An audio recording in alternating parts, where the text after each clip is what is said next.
कलयुग की आयु। हिंदू धर्म एवं पुराणों के अनुसार कलयुग की आयु 4,32,000 साल बताई गई है। ये युग की आयु हर युग में पाप बढ़ने पर समय अनुपात 4, 3, 2, 1 के द्वारा घटती चली जाती है। सबसे प्रथम युग होता है सतयुग, जिसकी आयु 17,28,000 वर्ष की होती है।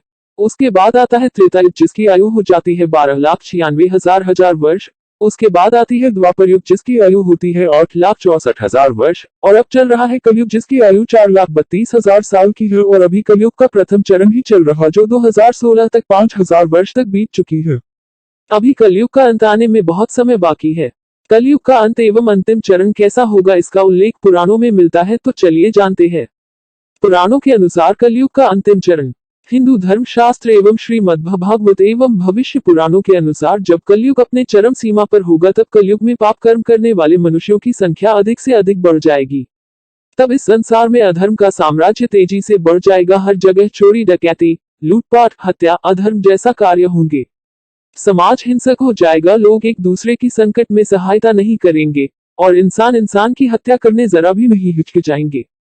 कलयुग के अंत में क्या होगा? स्त्रियां अपने अपने पति की इज्जत नहीं करेगी और पराये मर्दों से संबंध रखेगी। जो बलवान और धनवान वाला होगा उसी का शासन होगा। तब इंसानों की आयु 10 से 20 वर्ष ही रह जाएगी। मनुष्य 16 वर्ष की आयु में ही वृद्ध हो जाएंगे और स्त्रियां 8 से 10 वर्ष की आयु में ही गर्भवती होने लगेंगी। उस समय मनुष्य की लंबाई 4 से 5 इंच रह जाएगी। उस समय धरती का तापमान इतना होगा कि सभी लोग गड्ढे खोद कर रहेंगे। उस समय पेड़ पौधे फल देना बंद कर देंगे और सूख कर नष्ट हो जाएंगे। लोग भूख प्यास से मरने लगेंगे और गाय भैंस बकरी की तरह छोटे छोटे हो जाएंगे और दूध देना बंद कर देगी। पृथ्वी की भूमि की उपजाऊ अंश 5 से 7 फीट अंदर चली जाएंगी। भूमि पर अन्न का दाना न के बराबर उगेगा। लोग भूख प्यास एवं अकाल से दम तोड़ने लगेंगे। पृथ्वी लोक से सभी देवी देवताओं विलुप्त होकर अपने लोक चले जाएंगे एवं गंगा सहित सभी भारत की पवित्र नदियां सूखकर स्वर्गलोक चली जाएगी। कलयुग का अंत। जब चारों तरफ धर्म का साम्राज्य बढ़ जाएगा और लोग भूख से तड़प तड़प के मरने लग जाएंगे, तब पुराणों के अनुसार भगवान विष्णु के 10वें अवतार भगवान कल्कि का जन्म होगा। तो भगवान विष्णु के अवतार भगवान कल्कि समस्त संसार से मात्र 3 दिनों में ही पापियों का सर्वनाश करके पुनः धर्म की स्थापना करेगा। जब कलयुग में सारे पापियों का सर्वनाश हो जाएगा, उसके बाद नया युग सतयुग के निर्माण के लिए और कलयुग के प्रभाव को खत्म करने के लिए लगातार इस पृथ्वी पर 12 वर्षों तक मोटी एवं मूसलाधार वर्षा एवं वज्रपात होगी, जिससे समस्त पृथ्वी जलमग्न हो जाएगी। तब फिर एक साथ 12 सूर्य उदय होंगे और जलमग्न हुई पृथ्वी का जल सोख लेगी। तब फिर इस पृथ्वी पर नई भूमि और नई युग का निर्माण होगा, जो सतयुग के नाम से जाना जाएगा। तब इस संसार में फिर से जीवन यापन संभव होगा। 10 तथ्य जिनका वर्णन पुराणों में विस्तार से है। पुराणों में लिखा है कि जो व्यक्ति संगठन या समाज वेद विरुद्ध आचरण कर धार्मिक और सांस्कृतिक एकता को खंडित करेगा, उसका आने वाले समय में समूल नाश हो जाएगा। पुराण के जानकार मानते हैं कि जैसे जैसे कलयुग आगे बढ़ेगा, वैसे वैसे भारत की गद्दी पर वेद विरोधी लोगों का शासन होने लगेगा। ये ऐसे लोग होंगे जो जनता से झूठ बोलेंगे और अपने कुतर्कों द्वारा एक दूसरे की आलोचना करेंगे और जिनका कोई धर्म नहीं होगा। ये सभी विधर्मी होंगे। ये सभी मिलकर भारत को तोड़ेंगे और अंततः भारत को एक अराजक भूमि बनाकर छोड़ देंगे। 1. भागवत पुराण में लिखा है, जब सभी वेदों को छोड़कर मनुष्य संस्कार शून्य हो जाएंगे, तब ऐसे लोग सत्ता पे काबिज होंगे।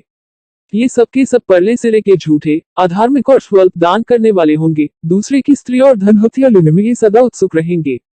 न तो इन्हें बढ़ते देर लगेगी और न घटते। इनकी शक्ति और आयु थोड़ी होगी। राजा के वेश में ये मलेच्छ ही होंगे। छोटी बातों को लेकर ही ये क्रोध के मारे आग बबूला हो जाएंगे। वे लूट खसोट कर अपनी प्रजा का खून चूसेंगे।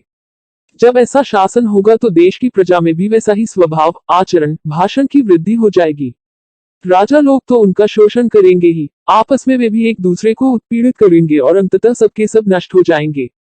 2. भविष्योत्तर पुराण अनुसार ब्रह्मा जी ने कहा, हे नारद, भयंकर कलयुग के आने पर मनुष्य का आचरण दुष्ट हो जाएगा और योगी भी दुष्ट चित्त वाले होंगे।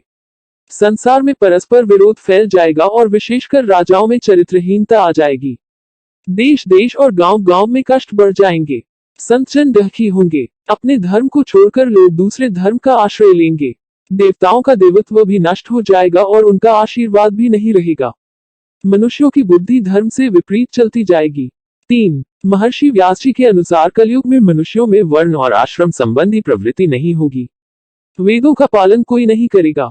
कलयुग में विवाह को धर्म नहीं माना जाएगा। शिष्य गुरु के अधीन नहीं रहेंगे। पुत्र भी अपने धर्म का पालन नहीं करेंगे।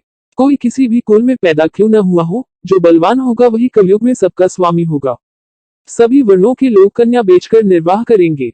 कलयुग में जो भी किसी का वचन होगा वही शास्त्र माना जाएगा। 4. कलयुग में थोड़े से धन से मनुष्यों में बड़ा घमंड होगा। स्त्रियों को अपने केशों पर ही रूपवती होने का गर्व होगा। कलयुग में स्त्रियां धनहीन पति को त्याग देंगी। उस समय धनवान पुरुष ही स्त्रियों का स्वामी होगा। जो अधिक देगा उसे ही मनुष्य अपना स्वामी मानेंगे। उस समय लोग प्रभुता के ही कारण संबंध रखेंगे। 5. द्रव्य राशि घर बनाने में ही समाप्त हो जाएगी। इससे दान पुण्य के काम नहीं होंगे और बुद्धि धन के संग्रह में ही लगी रहेगी। सारा धन उपभोग में ही समाप्त हो जाएगा।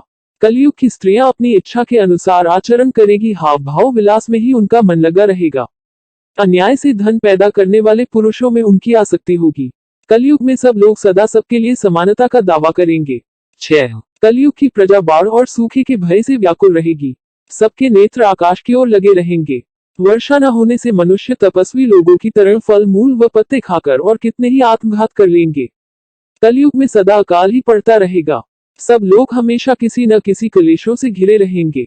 किसी किसी तो थोड़ा सुख भी मिल जाएगा। सब लोग बिना स्नान करे ही भोजन करेंगे। देव पूजा, अतिथि सत्कार, श्राद्ध और तर्पण की क्रिया कोई नहीं करेगा। कलयुग की स्त्रियां लोभी, नाटी, अधिक खाने वाली और मंदभाग्य वाली होंगी। गुरुजनों और पति की आज्ञा का पालन नहीं करेगी तथा पर्दे के भीतर भी नहीं रहेंगी। अपना ही पेट पालेंगी, क्रोध में भरी रहेंगी। देह शुद्धि की ओर ध्यान नहीं देंगी तथा असत्य और कटु वचन बोलेंगी। इतना ही नहीं, वे दुराचारी पुरुषों से मिलने की अभिलाषा करेगी। 7. कलयुग आने पर राजा प्रजा की रक्षा न करके बल्कि कर के बहाने प्रजा के ही धन का अपहरण करेंगे। अधम मनुष्य संस्कारहीन होते हुए भी पाखंड का सहारा लेकर लोगों ठगने का काम करेंगे। उस समय पाखंड की अधिकता और अधर्म की वृद्धि होने से लोगों की आयु कम होती चली जाएगी। उस समय 5, 6 अथवा 7 वर्ष की स्त्री और 8, 9 या 10 वर्ष के पुरुषों से ही संतान होने लगेंगी। घोर कलयुग आने पर मनुष्य 20 वर्ष तक भी जीवित नहीं रहेंगे। उस समय लोग मंदबुद्धि, व्यर्थ के चिन्ह धारण करने वाले, बुरी सोच वाले होंगे। 8. लोग ऋण चुकाए बिना ही हड़प लेंगे और जिसका शास्त्र में कहीं विधान नहीं है ऐसे यज्ञों का अनुष्ठान होगा। मनुष्य अपने को ही पंडित समझेंगे और बिना प्रमाण के ही सब कार्य करेंगे। तारों की ज्योति फीकी पड़ जाएगी। 10 दिशाएं विपरीत होंगी। पुत्र पिता को व बहुएं सास को काम करने भेजेंगी। कलयुग में समय के साथ साथ मनुष्य वर्तमान पर विश्वास करने वाले, शास्त्र ज्ञान से रहित, दंभी और अज्ञानी होंगे।